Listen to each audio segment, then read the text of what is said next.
Exynos 2500 prototype rumored to display efficiency that topples Apple's previous generation A15 Bionic, while operating at a higher clock speed. Samsung's development of the Exynos 2500 has been a roller coaster of a ride so far.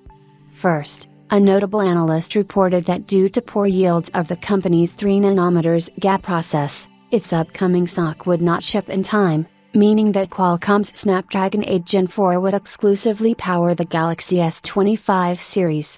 Now, one tipster mentions that the Korean giant has witnessed some progress with the Exynos 2500, as the prototype version of the cutting-edge silicon can operate at higher frequencies while being more power efficient than Apple's A15 Bionic. A boatload of reports have stated that Samsung has struggled with its 3nm gap process, maxing out at just 20% yields, making it a disappointing display of foundry prowess. However, the company has provided assurance over this matter, and during its Samsung Foundry Forum, SFF, and Samsung Advanced Foundry Ecosystem Forum, SAFE, held in Seoul earlier this month, executives stated that the 3nm GaN node has stable yields and performance. Just a few days have passed, and Apple Gold has pushed out a post saying that there is positive development surrounding the prototype version of the Exynos 2500.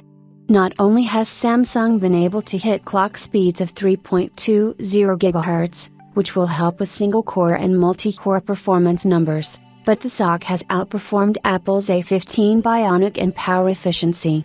Bear in mind that the A15 Bionic is a few years old and is mass-produced on TSMC's previous generation 5nm process.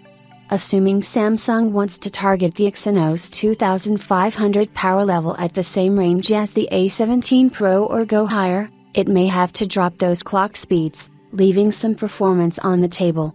Maple_gold, at Maple Gold, July 13, 2024. A separate rumor also mentioned that the Exynos 2500's initial CPU and GPU tests were higher than the Snapdragon 8 Gen 3, and its rumored 10-core CPU cluster was likely to contribute to these results.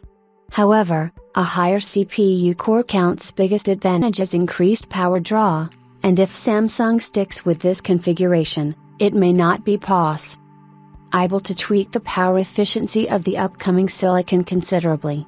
For now, Samsung will probably continue its work on the chipset so it can be ready to launch it in the coming months. For all those believing that the Exynos 2500 may not materialize, Samsung has launched the Exynos W1000 for its latest smartwatches and used its 3nm gap process to mass produce the silicon, so we have some hope from the company.